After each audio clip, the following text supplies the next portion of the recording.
We are given the integral dx over 1 plus x squared, all squared, and while this may not look like it at first, this is a trig sub question. Now usually, trig subs come in the form of x squared plus a squared under a radical, but it can also occur in instances like this without a radical.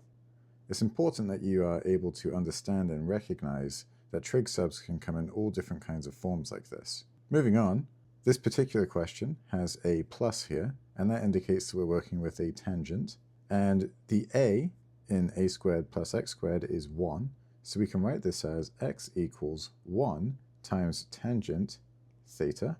In this case, the derivative of x is simply secant squared theta d theta. And so now we can rewrite this integral as the integral of secant squared theta over, in parentheses, 1 plus tangent squared theta, all squared, d theta. Now, of course, 1 plus tangent squared theta is the same thing as secant squared theta, thanks to our Pythagorean identities. And so this can be rewritten as the integral of secant squared theta over, in parentheses, secant squared theta squared, d theta. And of course, secant squared theta squared is the same thing as secant to the 4th power theta. So this can be rewritten now as the 4 cancels with the 2 and leaves a 2 behind, as the integral of 1 over secant squared theta d theta. And of course, what this translates to, it can be rewritten as the integral of 1 over cosine squared theta d theta. And now we can flip and multiply the denominator to arrive at our final integral, the integral of cosine squared theta d theta. And finally now, to get this ready for integration, we can recognize that we have a squared trig entity here in the integrand, and that allows us to perform a step down via a double angle identity.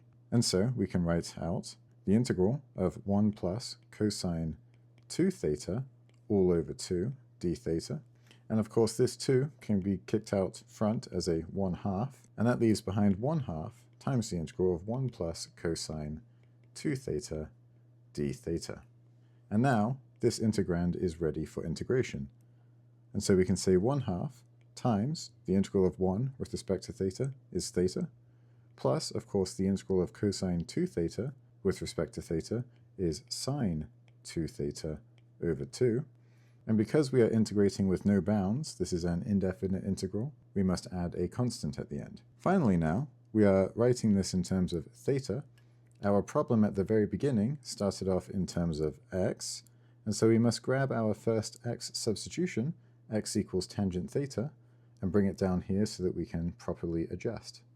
So x equals tangent theta. This of course allows us to solve for theta, and we can say theta equals arctan of x, and this can be substituted in here. But now we can also rewrite sine of 2 theta like this. We can say 1/2 times theta plus, and sine of 2 theta is the same as 2 sine theta cosine theta. And so if we rewrite the top as that, then we can cancel this 2 with the 2 underneath. Of course, that leaves behind sine theta cosine theta plus a constant. And so now that we've solved for theta, we must draw a triangle so that we can solve for sine and cosine.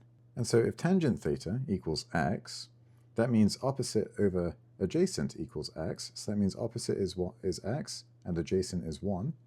If we set the hypotenuse equal to y for now, we can say y squared equals x squared plus 1 squared.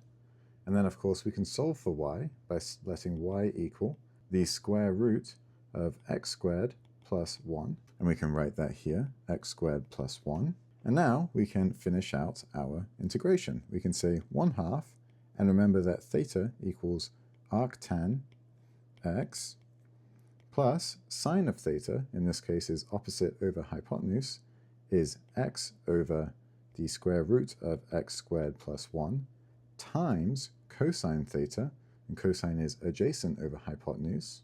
The adjacent, of course, being 1 over the hypotenuse of the square root of x squared plus 1, and then we must add a constant at the end. And now we just must multiply all of these and simplify. So we have 1/2 times arctan x plus, x times 1 up top is x over the square root of x squared plus 1 times the square root of x squared plus 1 leaves behind just x squared plus 1, and then we can add a constant. And finally, we just have to distribute this 1/2, so we end up with arctan x over 2 plus x over 2, and I'll just multiply it like so, x squared plus 1. And then we must add a constant at the end, and this is the final solution to our integral. If you have any questions, leave them in the comments below. Otherwise, I hope that you found this helpful.